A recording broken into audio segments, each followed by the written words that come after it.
성도님들 스포츠 보시는 거 좋아하십니까? 지금 가을 야구 시즌인데요. 많은 스포츠 팬들을 흥분하게 만드는데 스포츠 경기를 보면 한 가지 흐름을 발견합니다. 흐름. 해설자가 막 설명해 주거든요. 그때마다. 어떤 흐름이냐면 찬스 다음에 뭐가 올까요? 위기가 와요. 위기. 그 찬스를 못 살리면 위기가 와요.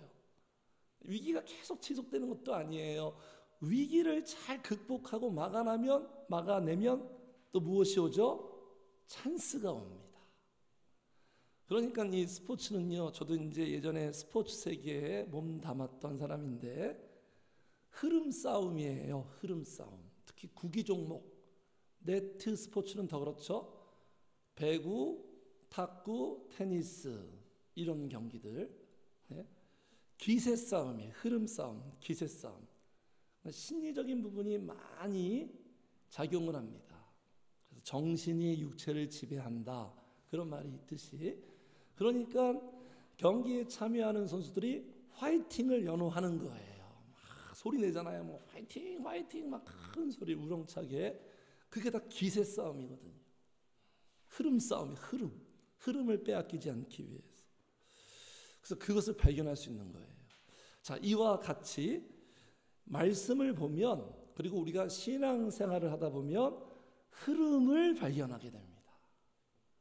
신앙생활을 제대로 하는 사람들은 알 거예요. 설명하지 않아도 본인이 알게 되어 있어요. 어떤 그 영적인 흐름, 그 흐름이 뭐냐면 은혜 뒤에, 부흥 뒤에, 성령 충만함 뒤에 위기가 찾아옵니다. 다 경험했을 거예요. 그죠? 막 내가 은혜 충만하고 성령 충만할 때 어떤 문제가 막 나한테 다가오고 시리에 빠지게 하거나 마음을 상하게 하거나 위기가 오고 또 그 위기 뒤에 기회가 옵니다. 기회. 그 위기로 우리가 완전히 무너지지 않아요. 그 위기를 통해 역사하시는 성령의 기회가 또 찾아와요. 그 기회를 내가 어떻게 살려내느냐에 따라서 또 다른 위대한 결과를 우리가 만나게 되는 거예요. 맞습니까, 성도님들? 네? 지금 저만의 경험이 아니죠. 이런 영적인 흐름이 있어요. 본문이 바로 그 흐름에 대해서 이야기하고 있는 거예요. 그 흐름과 그 흐름에 따른 결과들을, 상반된 결과를 사도행전 12장 누가는 이 사건을 우리에게 지금 보도하고 있다는 거예요. 자, 그래서 이 흐름의 단어를 우리가 처음에 발견하게 되는데 12장 1절 제가 말씀드렸죠. 은혜와 부흥 뒤에 위기가 찾아온다라는 그 흐름과 사실. 자, 어떻게 알 수 있냐면 12장 1절 첫 번째 우리가 주목하는 단어가 어떤 단어다? 그때에. 자, 이때가 어느 때입니까? 이 상황이. 우리 지난주 살펴봤죠? 11장 안디옥 교회 성령께서 막 충만하게 역사했죠. 이방인 최초의 교회가 탄생하고 바나바를 통해서 놀라운 역사를 하시고 얼마나 이들이 확실했는지 주변 사람들이 그리스도인이라고 인정할 정도로, 네? 위대한 부흥의 역사가 일어났어요. 흐름이 너무나도 지금 좋아요. 바로 그때 지금 교회가 막 잔치집입니다. 막 경사났어요. 막 너무 잘 나가요. 흐름 너무 좋아요. 바로 그때 성령이 충만할 그때에, 자 1절 보겠습니다. 어떤 위기가 찾아오냐면 같이 읽어요. 시작. 1절 시작. 그때에 헤롯 왕이 손에 들어 교회 중에서 몇 사람을 해하려 하여 2절까지 요한의 형제 야고보를 칼로 죽이니 날벼락입니다. 성도님들 잘 보세요. 이 흐름을 잘 보세요. 무슨 일이 일어났다고요? 교회를 해하려, 교회를 파괴하는 거예요. 항상 안디옥 교회가 너무 잘 되고 예루살렘 교회도 너무 잘 나가니까 이 교회를 타격과 손상을 주려고 교회의 정말 핵심 리더였던 요한의 형제 야고보를 칼로 죽입니다. 충격적인 사건이에요.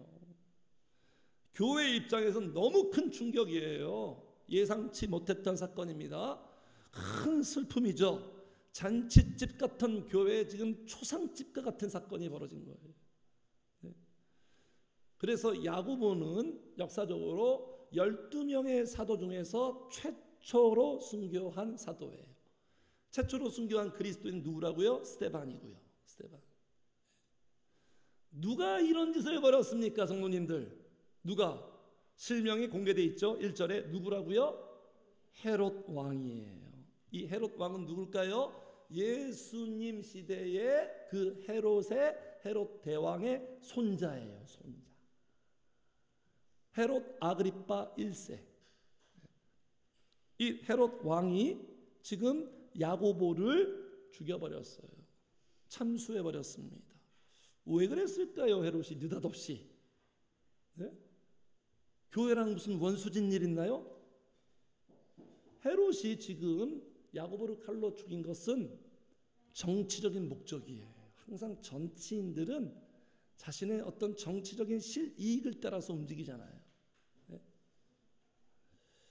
이 당시에 헤롯의 지지 기반이 누구냐면 콘크리트 같은 지지 기반이 유대인들이었어요. 유대인들. 결탁되어 있는 거예요. 정치적으로. 근데 유대인들이 교회를 너무 싫어하는 거예요. 특히 12사도들 그냥 꼴보기 싫다고 골칫덩어리듯 유대인들의 정적 같은, 그러니까 여러 가지 두터운 신분이니까 자주 만나서 대화도 하고 그러면서 그들의 고충도 듣고 그러면서 당연히 교회 이야기 나오지 않겠습니까? 그래서 헤롯이 무슨 정치적인 결단을 했냐면 저 문제 내가 해결하면 되겠다. 네? 저 골칫덩어리를 내가 해결해 주면 유대인들의 어떤 환심을 내가 사가지고 나의 정치 권력은 더 굳건해지겠구나. 이런 정치적인 계산을 한 거예요. 그러니까 야고보는 권력의 희생양인 거죠. 세례 요한도 그렇잖아요. 세례 요한 너무나 허망하게 죽었죠. 인간적으로. 권력의 희생양이에요. 자, 표면적으로는 이런 정치적인 목적으로 이런 일이 발생했지만 이면적으로 이 사건의 진위를 우리가 이렇게 바라보면 배후가 누굽니까? 배후가 교회를 말살하려는 교회의 원수되는 마귀의 음모와 역사예요, 성도님들. 네. 그러니까 지금 마귀는요, 종교 지도자 통해서 교회를 탄압했잖아요. 안 먹히는 거예요. 그러니까 더 강력한 국가 권력을 통해서 지금 교회를 말살하는 거예요. 성도님들 그렇습니다. 저도 신앙생활하다 보니까 내가 영적으로 더 성장하잖아요. 영적으로 더 레벨이 올라가면 나한테 다가오는 마귀의 시험이 더 강해져요. 더 강해집니다. 더 심화되는 공격이 찾아오는 거예요. 그러니까 제가 늘 어떤 그 흐름에 대해서 말씀드리죠. 성령이 역사하는 곳에 뭐가 있다고요? 마귀가 역사해요. 성령이 역사하는 곳에 항상 마귀가 역사해요. 그러니까 성령의 역사가 없는 성도와 교회는 마귀의 역사도 없어요. 그냥 내버려둬도 알아서 잘 돌아가니까. 이렇게 막 성장하고 깨어나고 충만할 때 마귀가 그거를 억제시키는 거죠. 중단시키는 거죠. 왜 그렇습니까?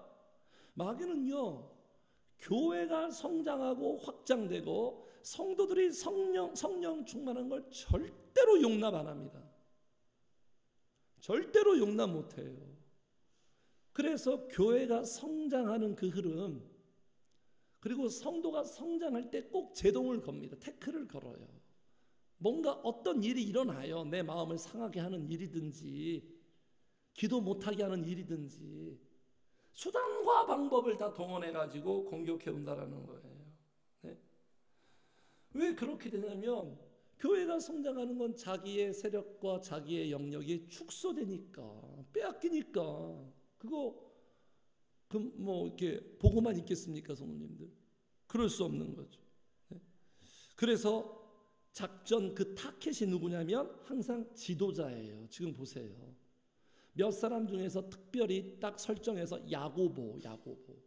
이번에 이스라엘도 헤즈볼라 지도자를 정밀 타격했잖아요. 이 지도자의 영향력이 있으니까 특별히 기도하는 사람들, 야고보 기도하는 사람이거든요. 기도하는 그가 리더예요. 성도님들, 똑똑하고 잘난 사람이 리더가 아니라 하나님 나라는 달라요. 기도하는 그가 리더예요. 리더. 그 영향력을 아니까, 마귀가 기도의 영향력을 아니까 그 사람을 표적을 삼아서 어떻게 해서든지 막아내려고 하는 거예요. 자, 그래서 마귀가 지금 헤롯을 통해서 지금 야고보를 제거했습니다. 근데 이 헤롯의 마음이 한 사람만 만족을 안 되는 거예요. 이 기세를 더 끌어올리고 싶은 거예요. 다음 타깃을 정했어요. 그 타깃이 누구다, 성도님들? 3절 같이 읽어요. 3절 시작. 유대인들이 이 일을 기뻐하는 것을 보고 베드로도 잡으려 할세 때는 무교절 기간이라.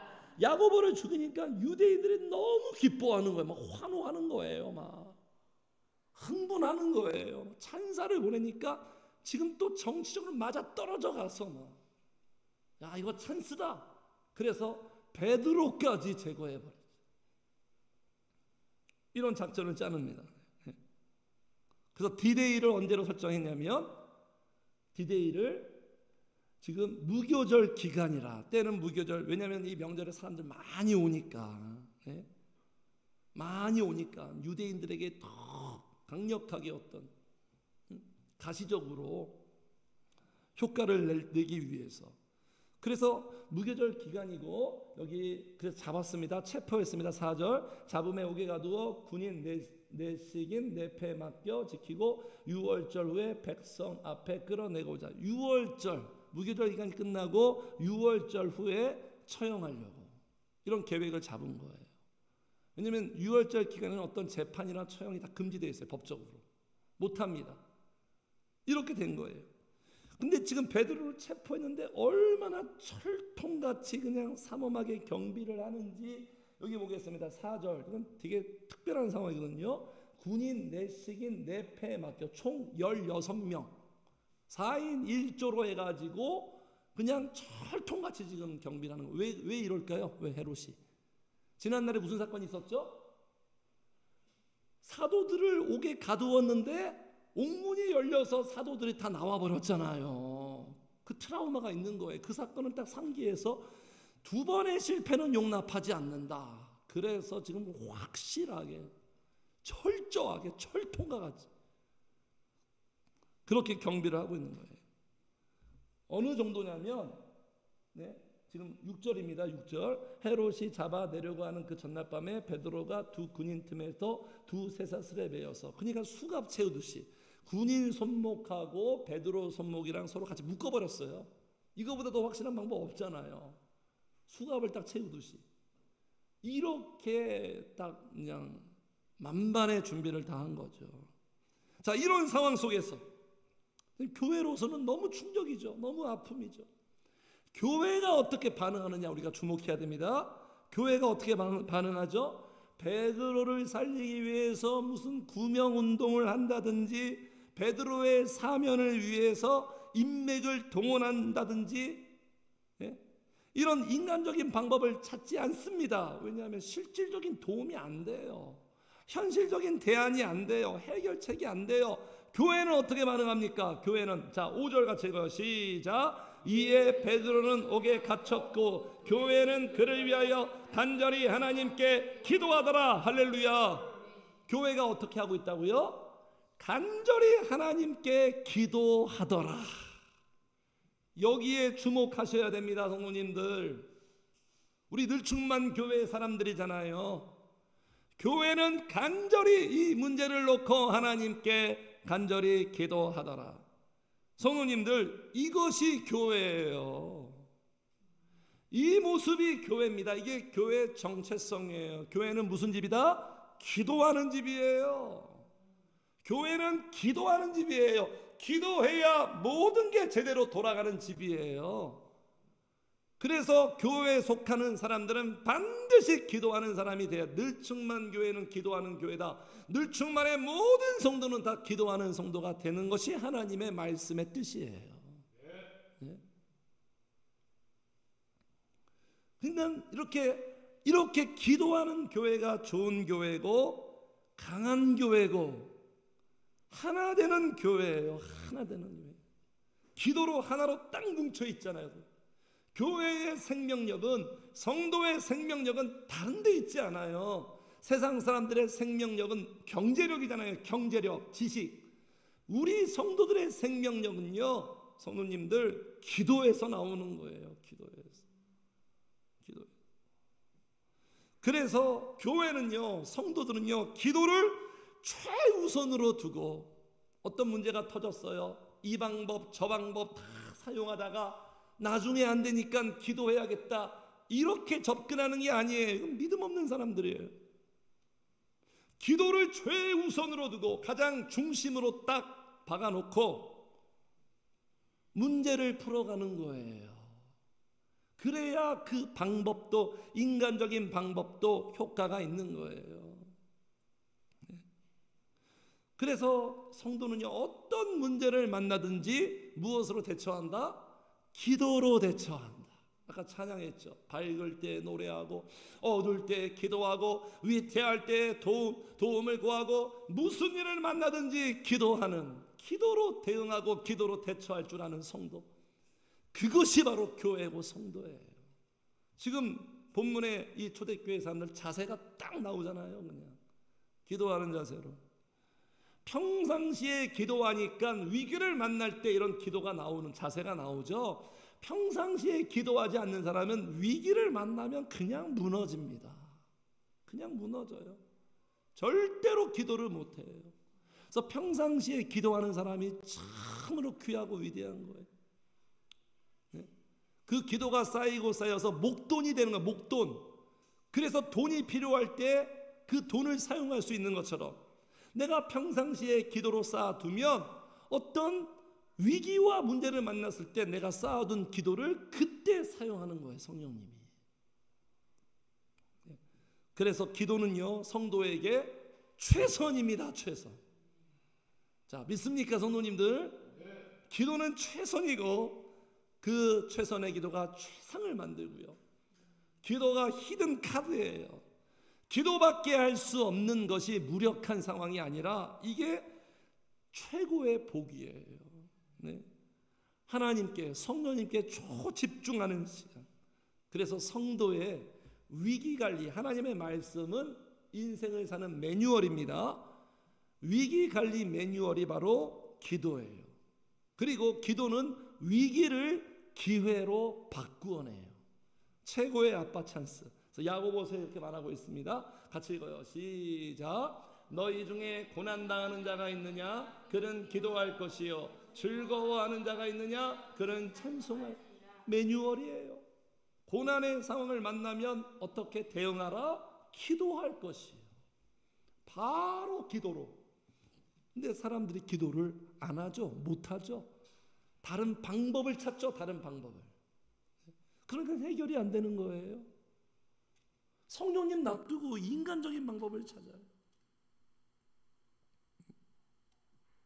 그래서 성도님들, 우리가요, 인생을 살아갈 때 별의별 일 다 만나잖아요. 기도만 할 수 있다면, 내가 인생을 사는데 기도만 할 수 있다면, 기도의 사람만 된다면 되는 거예요. 뭐가 문제인 줄 아십니까? 내 삶의 문제가 아니라 기도를 하지 못하는 게 문제예요. 이게 진짜 문제인데 몰라요. 사람들이 이 사실을 몰라요. 절대로 알지 못합니다. 미스테리예요.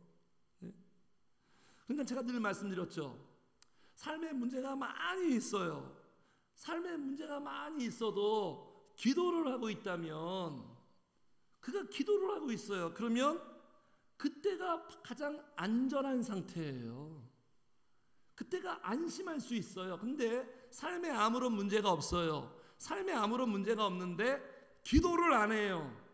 그때가 가장 위험한 거예요. 그때가 가장 위기예요. 기도가 바로미터예요. 우리의 삶의 모든 것을 좌우하는 게 하나님 말씀하신 바로 그 기도예요. 항상 그래서 성도님들, 나의 기도 생활을 통해서 나를 진단하고 점검하는 거예요. 성도는 다른 게 아니에요. 틀림없지 않습니까? 저도 그래요. 기도가 약해지면 뭔가 다 약해져요. 기도 생활이 뭔가 문제가 생기면 뭔가 좀 제대로 안 돌아가는 것, 항상 기도예요. 기도. 그래서 기도는 하나님이 우리에게 주신 선물이에요. 선물. 기도만 하면 되는데, 교회가 기도하면 되는데, 기도에 집중하면 되는데 마음을 같이 하여. 그런데 현실은요, 이 시대는 수많은 교회와 성도가 다 기도 포기자로 살고 있어요. 기도 실패자로 살고 있어요. 교회가 다 기도 실패자로 그냥 무성합니다. 이게 문제예요, 성도님들. 그러니까 기도에 실패하니까 그냥 마귀한테 농락당하는 거예요. 무장이 안 돼 있으니까. 영적으로 무장돼 있어야 되잖아요. 눈에 보이는 것이 우리 사는 게 아니라 보이지 않는 것과의 싸움인데 너무 허술한 거예요. 허접한 거예요. 그래서 유혹당하고 시험당하고. 자, 우리 같이 읽어요. 시작. 그곳에 이르러 그들에게 이르되 유혹에 빠지지 않게 기도하라 하시고. 기도를 안 하니까 유혹에 자꾸 빠지는 거예요. 마귀는 계속 우리를 유혹합니다. 계속 미혹해요. 유혹해요. 성도님들 못 살게 굽니다. 악마의 키스예요. 치명적인 유혹에 다윗도 삼손도 다 유혹에 넘어졌어요. 고난 때문에 넘어지지 않았어요. 다윗은 유혹에 넘어갔어요. 유혹은 강력한 거예요. 기도 안 하면 무조건 유혹에 빠집니다. 성도님들 얼마나 달콤한데요, 마귀의 유혹이. 그 밑에 시작. 이르시되 어찌하여 자느냐, 시험에 들지 않게 일어나 기도하라.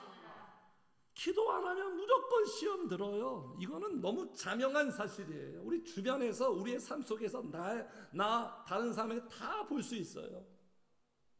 시험 들어요. 잘 나가고 있는데, 잘 가고 있는데 갑자기 이상해져 버려요. 기도 안 하면 이렇게 되는 거예요. 마귀가 시험하지 누가 시험해. 이게 제일 심각한. 주님은 우리가 죄를 범하고 뭐 착하게 살고 나쁘게 살고 그게 쟁점이 아니라 기도를 하느냐 안 하느냐, 주님에게 이게 제일 심각한 고려사항이에요. 어찌하여 자느냐, 어찌하여 자느냐. 자문에 이런 말씀 있죠. 좀 더 잘 자, 좀 더 자자, 좀 더 졸자. 영적으로 게을러지는 거죠. 그러면 그 결과가 뭡니까? 빈궁이 강도같이 오고 곰핍이 군사같이 이르리라. 영적으로 빈궁해집니다. 곰핍이 몰려와요. 성도님들 지금 교회 대응 보세요.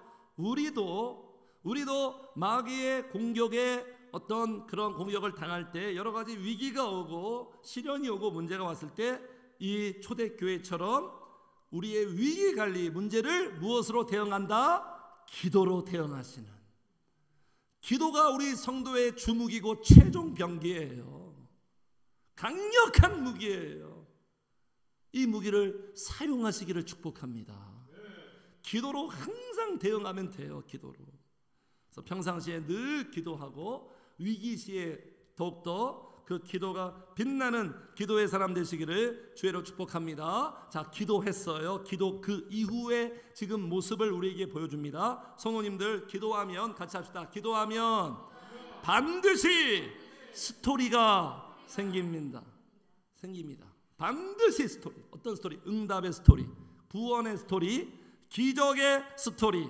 자, 기적의 한 장면을 보겠습니다. 기적의 한 장면. 정말 너무나 특별한 기적의 장면이에요. 자, 6절 같이 읽어요. 12장 사도행전 12장 6절 시작. 헤롯이 잡아내려고 하니 그 전날 밤에 베드로가 두 근인 틈에서 두 쇠사슬에 매여 누워 자는데, 아니 이 사람이 지금 이 상황에 이 판국에 잠이 옵니까? 사형 집행 전날 밤인데 잠이 와요? 이게 인간입니까, 성도님들? 있을 수 있는 일이에요? 우리 같은 인간 입장에서 내일 내가 죽어요. 사형당한단 말이에요. 참수당한단 말이에요. 오늘 밤에 잠이 와요, 성도님들? 이게 인간입니까? 우리는 예민해서 조금만 어떤 문제가 생겨도 우리가 잠자리가 불편하고 설치는 게 우리인데 잠이 와요? 이게 말이 됩니까? 기적의 한 장면이에요, 성도님들. 베드로가 깊은 숙면에 빠졌어요. 콜콜 잘 잡니다. 수면제를 먹어서 재웠나? 아니면 베드로가 철야를 며칠 동안 해가지고 그냥 이때 다 자고 있나요? 성도님들, 우리 잠은 언제 자죠? 언제 잠이 오죠? 깊이 잘 때는 마음이 편해야 자는 거예요. 마음이 편하지 못하면 못 잡니다, 우리 인간들은. 그런데 지금 베드로는 훌훌 잘 자요. 이 또한 기도의 응답이에요. 저는 그렇게 봅니다. 교회에서 베드로를 위해서 기도할 때 어떻게 기도하기? 베드로 사도가 이 문제에서 승리할 수 있도록 성령님 그의 마음과 생각을 지켜주시고 굳건하게 하시고 담대하게 하시고 평안하게 하시고 이 기도를 얼마나 뜨겁게 간절히 했을까요? 그래서 베드로도 영적으로 힘이 있었지만 이 기도에 대한 응답으로 베드로가 여기에서 평안하게 잠을 자는, 정말 말도 안 되는 그런 장면이에요. 그래서 이런 말씀이 응답된 거예요. 같이 읽어요. 시작. 내가 평안히 눕고 자기도 하리니 나를 안전히 살게 하시는 이는 오직 여호와시니라. 나를 안전하게 살게 하는 것, 나를 평안히 눕고 자게 하는 것, 주님이에요. 잘 자는 거 이거 복입니다, 성도님들. 불면증 시대 아닙니까? 네? 기적의 한 장면이에요. 자, 그래서 이제 기적이 시작됩니다. 짜잔! 성령의 쇼타임이 시작돼요. 항상 성령님은 끝에서 시작하는 거예요. 자, 어떻게 시작되냐면 뭔가가 나타났어요. 험한 것이 나타난 게 아니라 뭔가가 나타났어요. 자, 누가 나타났습니까? 누가? 7절 같이 읽어요. 시작. 호련히 주의 사자가 나타나매 옥중에 광채가 빛나며 또 베드로의 옆구리를 쳐 깨워 이르되 급히 일어나라 하니 쇠사슬이 그 손에서 벗어지더라. 누가 나타났다? 천사가 나타나요. 성령께서 천사를 보냈어요. 담당 천사. 우리가 인식하고 경험 안 해서 그렇지 우리도 한 번쯤은 천사의 도움을 받았을 것 같아요? 아닐 것 같아요? 우리가 인식을 못해서 그렇지 반드시 천사의 도움이 있었을 거예요. 하나님께서 주의 천사를, 수호 천사를, 돕는 천사를, 천사가 와서 분위기가 바뀌어요. 그 어두운 캄캄한 그 감옥에 광채가 납니다. 막 빛나기 시작해요. 항상 하나님의 구원은 어두움을 빛으로 바꿔요. 어두움을 빛으로. 자, 그래서 이 베드로를 너무 깊이 자고 있으니까 이 천사가 지금 깨웁니다. 깨우고 쇠사슬에서 풀어주고 그리고 옷을 입혀가지고 감옥에서 나오게 합니다. 나오는데 모든 잠겼던 문이 저절로 열려요. 저절로. 10절 같이 읽어요. 10절 시작. 이에 첫째와 둘째 파수를 지나 시내로 통한 쇠문에 이르니 문이 저절로 열리는지라. 나와서 한 거리를 지나매 천사가 곧 떠나더라. 저절로. 눈에 보이기는 저절로 열리지만 지금 다 성령의 역사가 지금 일하고 있는 거예요, 성도님들. 그래서 베드로가 이 모든 지금 상황을 경험하고 이렇게 말하는 거죠. 11절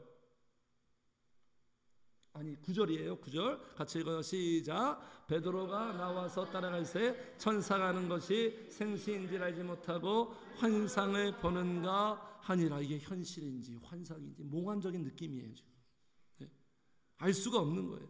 정신을 차리고 나서 알게 되는 거죠. 11절 시작. 이에 베드로가 정신이 들어 이르되 내가 이제야 참으로 주께서 그의 천사를 보내어 나를 헤롯의 손과 유다 백성의 모든 기대에서 벗어나게 하신 줄을 알겠노라 하여.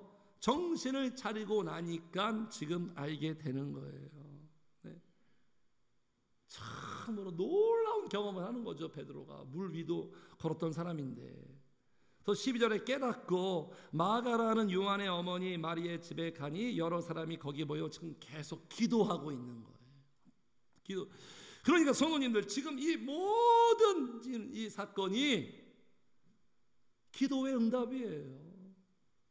기도의 능력이에요. 성도님들, 단순한 사실, 기도하면 반드시 응답이 있다. 그렇습니까 성도님들? 기도하면 반드시 예스도 응답이고 노도 응답이고 웨이팅도 응답이고 반드시 그분은 반응하게 되어 있어요. 우리가 기도하면. 시편에 이렇게 말하잖아요. 같이 읽어요. 시작. 그가 내게 간구하리니 내가 그에게 응답하리라. 그들이 환난 당할 때 내가 그와 함께하여 그를 건지고 영화롭게 하리라. 간구하리니 내가 그에게 응답하리라. 응답받는 비결이 뭔지 아십니까? 내가 먼저 응답하면 그분이 응답해요. 하나님 앞에 말씀에 대한 응답이 뭐예요? 간구하는 거예요. 기도하는 거예요. 최고의, 이거 원하시는 거예요. 기도하는 자가 응답받지, 기도하지 않는 자는 평생 꿈도 못 꿉니다. 응답이 뭐야? 응답받은 스토리도 없어요. 응답받는 스토리가 있어야 되잖아요. 그 응답이라는 게 꼭 문제가 해결되는 게 응답이 아니에요. 주님을 만나고 성령님이 내 마음 지켜주고 평안 주고 소소한 일상에서의 응답들. 기도 안 하면 이런 거 없어요. 그냥 교회 나와서 예배 드리고 끝이에요. 스토리가 없다니까요. 기도를 안 하면 스토리가 없는 그러한 초라하고 쓸쓸한 신앙생활을 하게 됩니다. 어떻게 응답한다고요? 그들이 환난 당할 때 내가 그와 함께하여 그를 건지고 영화롭게 하리라. 나와 함께하는 것을 막 가르쳐줘요. 확신 줘요. 생생하게 느끼게 합니다.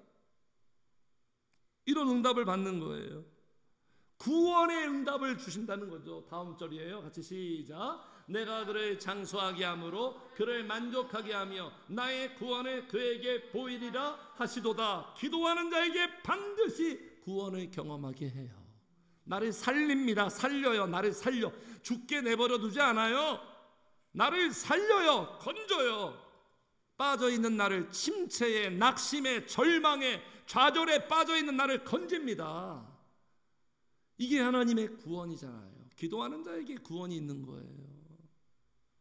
신앙생활을 보이지 않는 이 하나님을 보이는 것처럼 생생하게 실제적으로 현실적으로 느끼며 경험하며 맛보며 살아가는 성도는 기도하는 성도들이에요. 말씀만 듣고 이게 된다고요, 성도님들? 네? 그런 일은 일어나지 않는다고 하나님이 먼저 말씀하셨어요. 네? 자, 그래서 기도의 효과가 뭐냐면, 기도의 효과, 오늘 본문에 이 베드로에게 나타난 이 주의 천사를 통한 이 역사를 보면 기도의 효과는 이런 효과들이 있습니다. 기도는 시작, 나타나게, 벗어지게, 열리게, 나오게, 깨닫게 합니다. 성도는 이러한 경험을 하는 거예요. 이런 경험들이 있습니까, 성도님들? 살면서, 살아오시면서, 사시면서 이런 경험들을 가지고 있는 성도들이 자산이 있는 거예요. 이러한 에피소드가 있어야 돼요. 기도하면 아까 호련히 주의 천사가 나타나 기도할 때 하나님 자신을 나타냅니다. 이게 최고예요. 이게 최고. 임마누엘 주님, 성령의 역사가 나타나게 되어 있어요. 은혜가 나타납니다. 어떤 일들이 나타나요?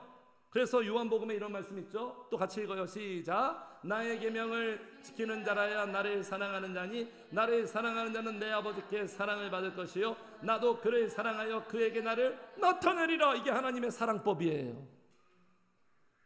계명을 가지고 지키는 게 뭐예요? 최고의 하나님의 말씀에 대한 순종이 뭡니까?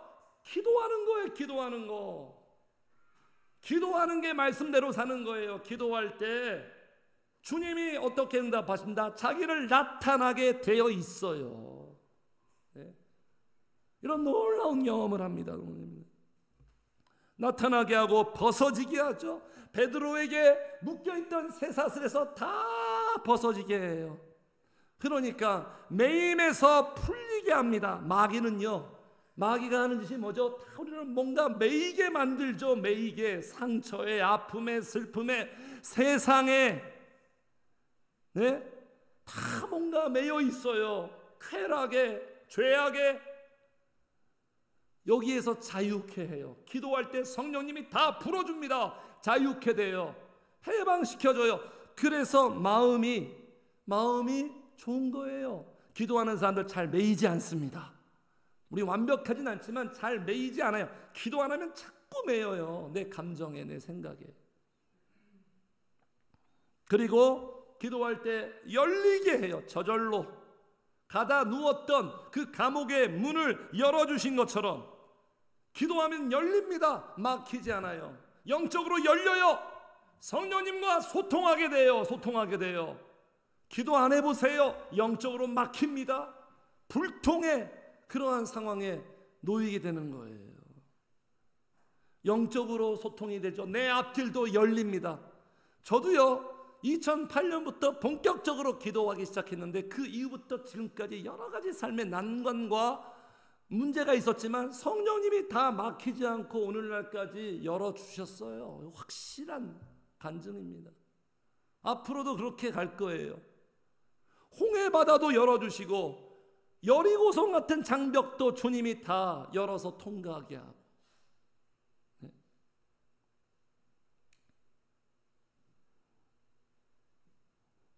열리게 하고 그 다음에 나오게 하죠.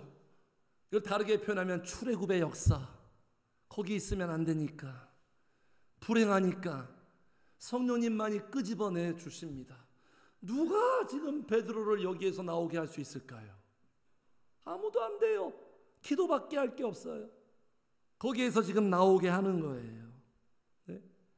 그래서 마귀는 항상 감옥에 가둡니다. 항상 감옥에 가두어요, 성도님들. 그래서 슬기로운 감방 생활하게 만들어요. 감방 생활인데 거기에서 최선의 질을 높이며 살게 해요. 그래봤자 감방 생활이에요, 성도님들. 마귀의 권세가 감옥이고요. 이 세상이 감옥이고요.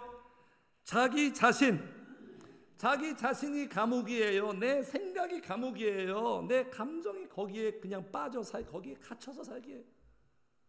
거기에서 나와야 되거든요. 거기서 내 생각에서, 내 감정에서, 내 방식에서. 기도하는 자는 그 누구도 가둘 수가 없어요.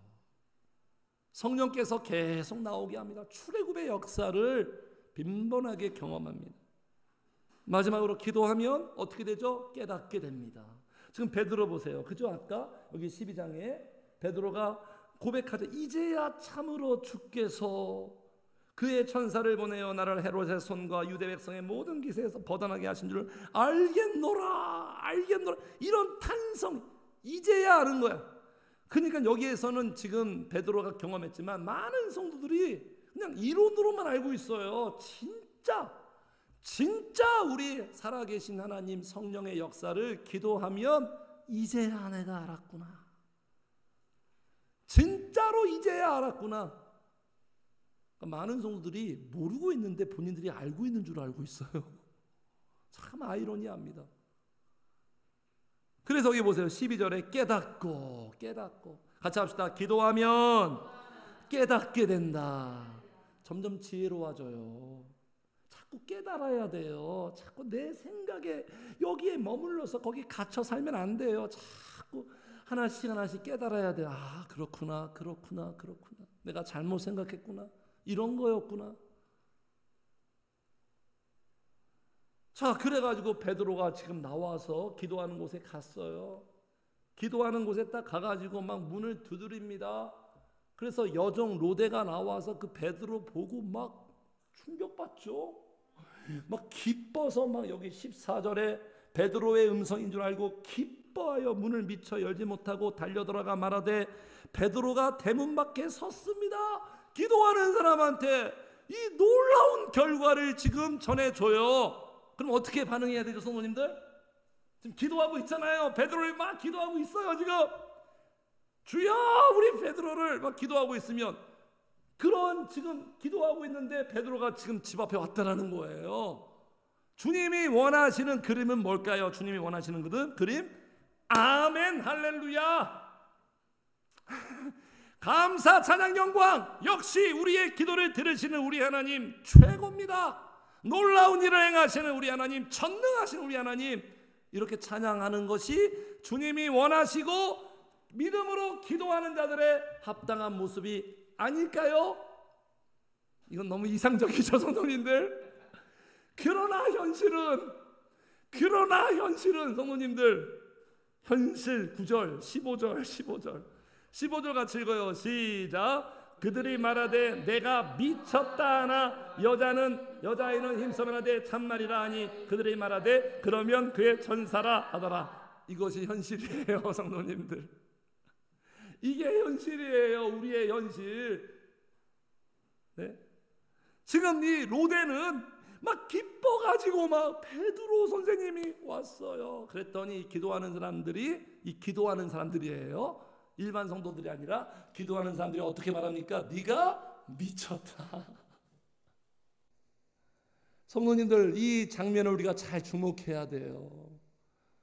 진짜라니까요. 그러니까 에이 네가 잘못 봤겠지. 천사 아니야, 천사. 성도님들 보세요. 지금 기도하고 있는 이들의 모습 너무 아이러니하지 않습니까? 모순적이지 않습니까? 왜 이럴까요? 그렇게 기도했는데 하나님이 응답해 주셨잖아요. 놀라운 응답해 줬는데 안 믿어요. 안 믿어요. 기도는 하고 있는데 이들이 설마 그런 마음이 한켠에 있었나요? 기도를 하고 있는데 이런 결과가 이렇게 빨리 이런 결과가 올 거란 상상도 못하고 전혀 예상도 못했을 거예요. 그러니까 지금 이들의 기도는 지금 어떻게 기도하는 거예요? 같이 합시다. 성령의 능력을 제한하면서 기도하고 있다. 기도는 하고 있는 거 잘하고 있어요. 아주 기도로 대처하는 거 잘하고 있는데 그 기도하고 있는 이들이 그 자세와 그 중심이 성령의 능력을 제한하면서 기도하고 있어요. 무엇으로 제한합니까? 내 생각으로 제한하는 거예요. 내 생각.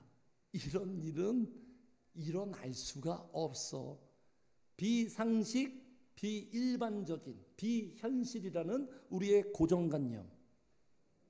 지금까지 살아오면서 경험하고 내 몸에 습득되어 있는, 죽어도 이런 일은 일어나지 않는다라는 그런 차원의 생각으로 그 모든 것을 파괴해버리는 성령의 능력을 제한하는 거예요. 이 부분을 지금 누가가 기록하고 있는 거예요. 그러니까 우리가 어떤 생각을 갖고 있냐면 내가 생각하는 범위, 내가 생각하는 영역, 내가 생각하는 한도 내에서만 예수를 믿고 있는 거예요. 그 이상과 그 이하는 허용하지 않아요. 성도님들, 우리도 그렇지 않습니까? 안 그런 거 우리도 그렇잖아요. 내 모습 아니에요? 네? 그러니까 우리가 무슨 생각하냐면 이건 되는 것, 이건 안 되는 것, 이건 가능성이 있고 이거는 불가능성, 이렇게 미리 판단하고 결정해놓고 기도한다니까요. 우리가 뭔데 하나님이 하시는 일을 우리가 판단하죠? 그러니까 성령님을 내 수준으로 격화시키는 거예요. 시편에 이런 말씀이 있어요. 내가 너와 같은 줄로 아느냐? 내가 너와 같은 줄로 아느냐? 우리도 약간 인간끼리 막 그냥 승질내면 이런 말 하잖아요. 내가 넌 줄 알아? 내가 너 같은 수준인 줄 알아? 그렇게 막 싸우잖아요. 성령님을 평가절하하는 거예요. 그래서 민수기에도 백성들이 막 고기 먹고 싶다고, 만나는 이제 질려서 못 먹겠다. 그러니까 모세가 막 하소연해요. 모세가 이르되 나와 함께는 이 백성의 보행자가 60만 명이었는데 주의 말씀이 한 달 동안 고기를 주어 먹게 하겠다. 그러니까 하나님은 고기를 한 달 동안 주겠다는 거예요. 백성이 60만 100만 명이니까 모세의 계산법으로는 이게 도저히 답이 안 나와요. 답이 안 나오는 거예요. 모세 수준으로. 그들을 위하여 양떼와 숫대를 잡은들 조카오며 바다의 모든 고기를 모은들 조카오리까. 그러니까 모세의 최대한 상상력이에요. 안 된다는 거예요. 아무리 계산해봐도. 하나님이 이렇게 항변하십니다. 같이 읽어요. 시작. 여호와께서 모세에게 이르시되 여호와의 손이 짧으냐 내가 이제 내 말이 내게 응하는 여부를. 유명한 말씀이에요. 내가 그렇게 능력이 없냐? 하나님의 능력을 수준을 우리가 자꾸 이렇게 평가절하합니다. 마가복음도 마찬가지예요. 딸이 귀신 들려서 죽게 생겼어요. 귀신이 그를 죽이려고 불가물에 자주 던졌나요? 그러나 무엇을 하실 수 있거든 우리를 불쌍히 여기사 도와줘. 이게 하나님에게 망언이에요. 망언. 예수님께 망언입니다. 무엇을 하실 수 있거든 우리를. 무엇을 하실 수 있거든. 그래서 주님이 이렇게 말씀하십니다. 예수께서 이르시되 같이 읽어 시작. 할 수 있거든이 무슨 말이냐? 믿는 자에게는 능히 하지 못한 일이 없느냐. 할 수 있거든이 무슨 말이냐? 네. 그래서 성도님들 내 삶의 환경과 문제가 장애물이 아니라 실질적으로 진짜 장애물은 내 생각이 장애물이에요. 내 생각이 걸림돌이에요. 성령님이 일하는데 내 생각이 걸림돌이에요. 내가 문제입니다. 내가 문제. 다 같이 합시다. 시작. 내가 문제다. 내가 문제예요. 내가. 네? 이런 답답한 나를 바꾸시는 우리 하나님의 열심이 대단하지 않습니까? 얼마나 속 터지는 인간입니까 우리가. 예수 믿는 자들의 문제는 예수를 안 믿어요. 예수를. 눈에 보이는 것만 상황을 믿지.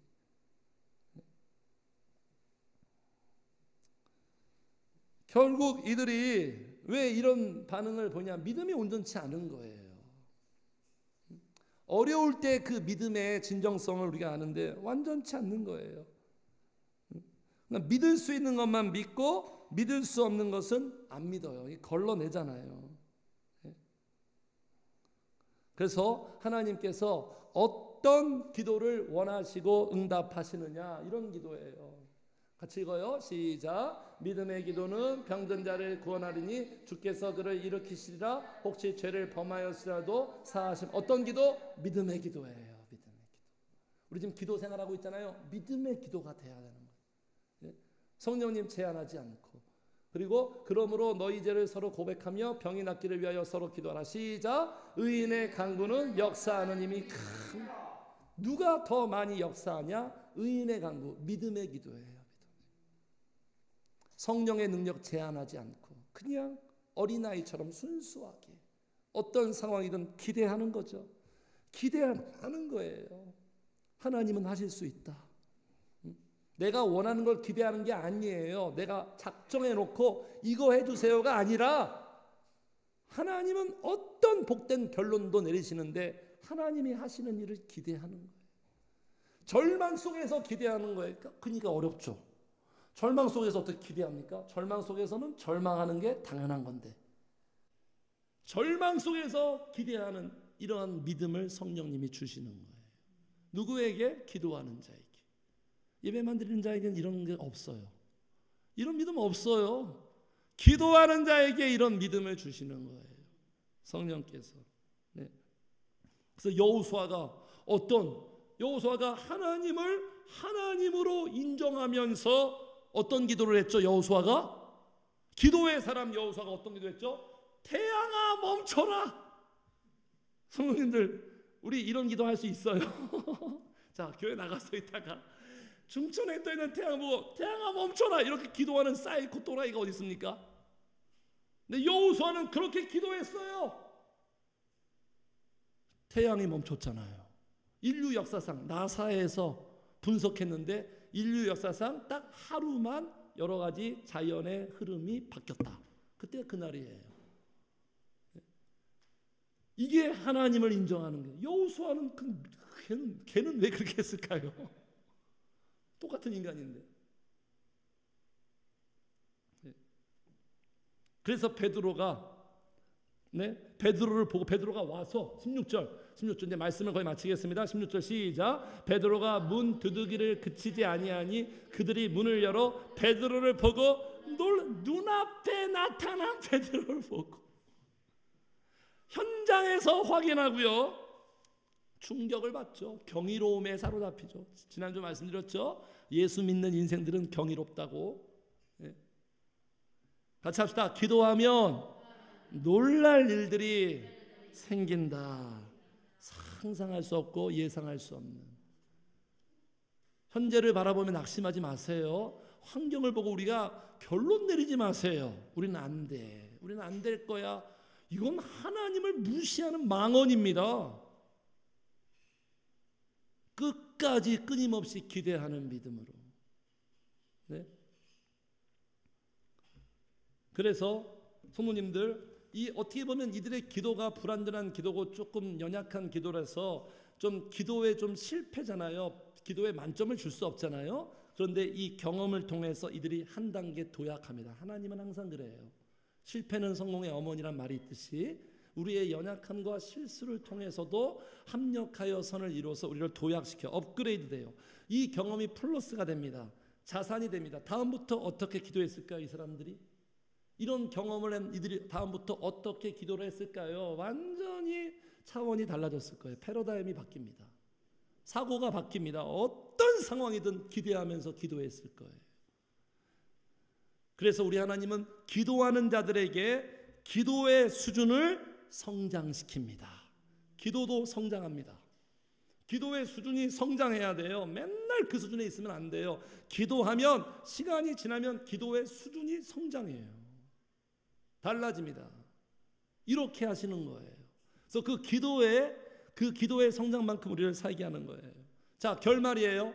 한편 헤롯은 어떻게 됐을까요? 이 모든 일에 주모자는 헤롯. 네? 귀추가 주목되지 않나요? 잘 먹고 잘 살고 있는가요? 그렇지 않죠? 헤롯이에요. 자, 23절 같이 읽어요. 시작. 헤롯이 영광을 하나님께 돌리지 아니하므로 주의 사자가 고치니 벌레에 먹혀 죽으니라. 이게 뭐냐면 헤롯이 어떤 외교 행사 때문에 외교 석상에서 연설하고 있는데 주변 사람들이 또 헤롯 기분 좋게 하려고 야 저건 신의 소리야, 저 연설은 하나님의 소리야 막 흥분하니까 또 헤롯이 막 자기가 막 기분 좋아서 자기가 하나님이냥 막 이렇게 들떠 있었거든요. 지금 그 사건이에요. 영광을 안 돌리니까 어떻게 된다? 23절. 네? 주의 사자가 고치니 벌레에 먹혀 죽으니라. 이게 무슨 벌레에 물려서 죽은 게 아니라 유대 역사가 요세푸스가 이렇게 말합니다. 5일 동안 갑작스런 급성 복통에 막 시달렸대요. 고통 중에 죽었대요.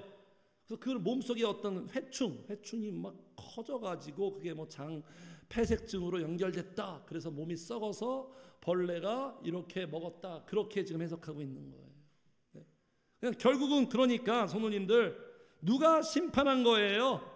하나님이 심판한 거예요. 하나님 반드시 심판합니다. 하나님의 교회와 주의 종을 박해하는 자는 하나님의 소유를 건드리는 거예요. 네? 하나님께 도전하는 거예요. 대적하는 거예요. 그래서 그 끝이 안 좋습니다. 절대로 행복해질 수가 없어요. 하나님의 교회를 대적한다? 절대로 행복해지지 없습니다. 새드 엔딩이에요. 그래서 교회는 항상, 기도하는 교회는 해피엔딩이에요. 마귀의 역사에 사로잡힌 자는 새드 엔딩이고요, 성령의 역사에 사로잡힌 자는 해피엔딩입니다. 24절의 해피엔딩이에요. 같이 읽어 시작. 하나님의 말씀은 흥왕하여 더하더라. 점점 더 퍼져요. 위기를 기회로 삼아서 그 위기를 통해 더 도약시키시는 우리 하나님, 내 삶의 위기와 문제를 통해서 내 믿음을 더 크게 하시는 우리 하나님, 그렇게 우리의 인생을 끌고 가는 거예요. 무너지지 않습니다. 기도하는 교회는 절대로 무너지지 않아요. 우리 같이 합시다. 이게 하나님 나라의 명제예요. 하나님 나라의 명제. 자, 한번 같이 해요. 시작. 교회는 기도한다. 그러므로 존재한다. 하나님 나라의 명제입니다. 교회가 기도하면 성령이 존재하게 만듭니다. 존재하게 하십니다. 승리하게 하십니다. 이 스토리를 늘 기억하시고 하나님 나라의 교회 일원으로서 늘 어떤 문제를 만나든 어떤 상황이 되든 어떤 최악의 절망적인 환경이 올지라도 언제나 기도로 대응하시고 대처하시는 위기관리 매뉴얼대로 하셔서 이 기도를 통하여 스토리를 만들어 가시는 놀라운 성령의 역사, 구원의 역사가 우리 성도님들의 삶 속에 나타나시기를 주의 이름으로 축복합니다. 아멘. 우리 함께 찬양하겠습니다. 210장.